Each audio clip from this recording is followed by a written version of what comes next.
Oi, pessoal, tudo bom? Eu sou José Carlos Pinto falando com vocês aqui no canal Falando com Ciência sobre aspectos da educação, da ciência e da pesquisa que se faz no Brasil. Um dos temas que mais me fascinam na pesquisa é o do experimento que dá errado. Esse tema persegue pesquisadores e pós-graduandos sempre que as coisas não saem exatamente como planejado.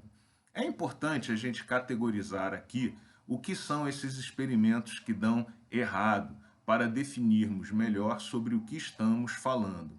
Há um tipo de experimento que dá errado porque faltou água, faltou luz, o equipamento quebrou.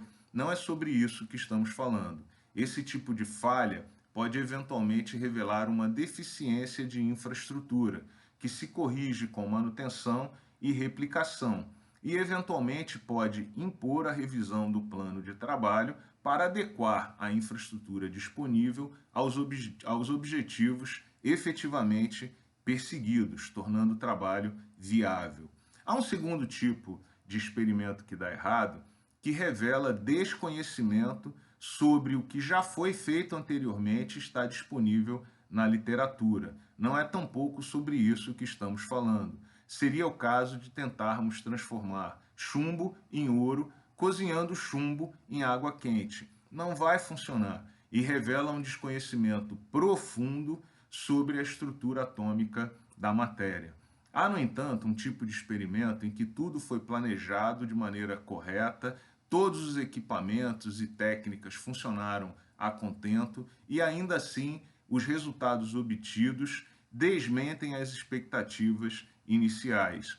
Isso, em geral, causa muita frustração e preocupação nos pesquisadores, mas, em verdade, deveria estimulá-los a formular a seguinte indagação: por quê? Quando as coisas não saem exatamente como esperado, revela-se a existência de algum desconhecimento que precisa ser investigado e explicado. E é sobre esse tema que eu gostaria de apresentar algumas considerações adicionais.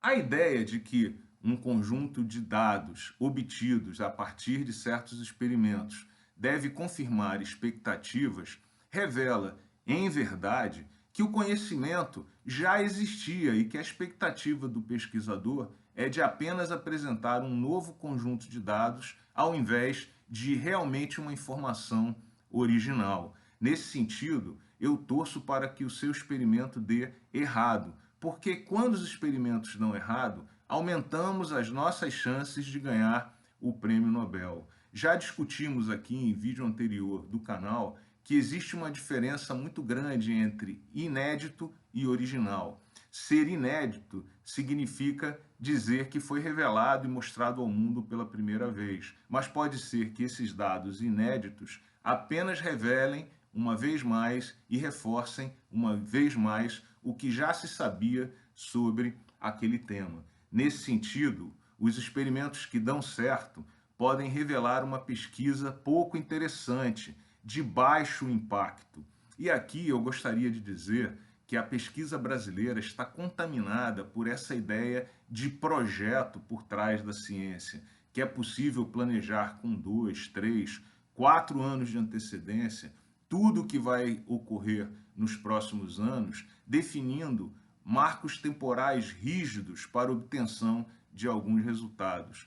Esse tipo de comportamento induz a pessoa a fazer pesquisa de baixo risco, baixa complexidade, e talvez explique o baixo impacto da ciência brasileira na literatura acadêmica.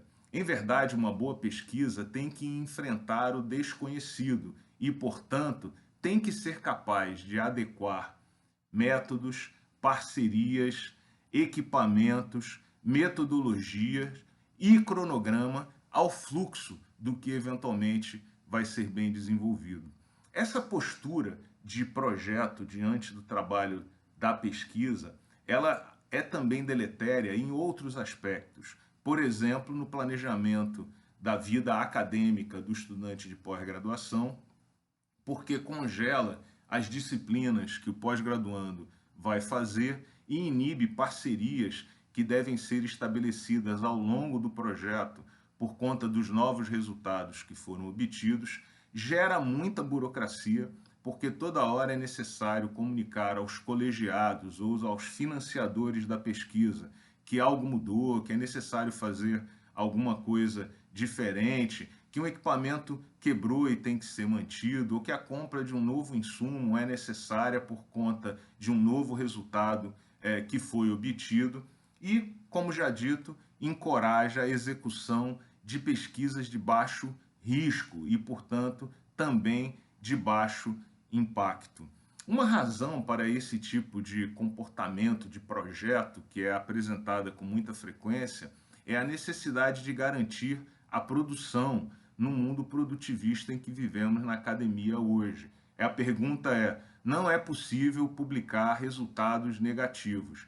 Mas saiba que essa ideia também é falsa. Deixo aqui embaixo na descrição do vídeo algumas referências que você pode ler e que fazem análises dos chamados experimentos negativos, que são aqueles que revelam pontos importantes que foram negligenciados no passado e que devem ser considerados para a execução de novos experimentos e devem ser inseridos na estrutura teórica que é utilizada para explicar aquela área. Há, inclusive, muito boa filosofia feita a esse respeito, porque o viés de positividade das publicações engana o estudante e a sociedade, porque boa parte dos resultados tem viés negativo, ou seja, não funciona, e isso, de alguma maneira, não está relatado na literatura científica. A explicação científica de um experimento negativo pode ser muito importante para o desenvolvimento de uma determinada área.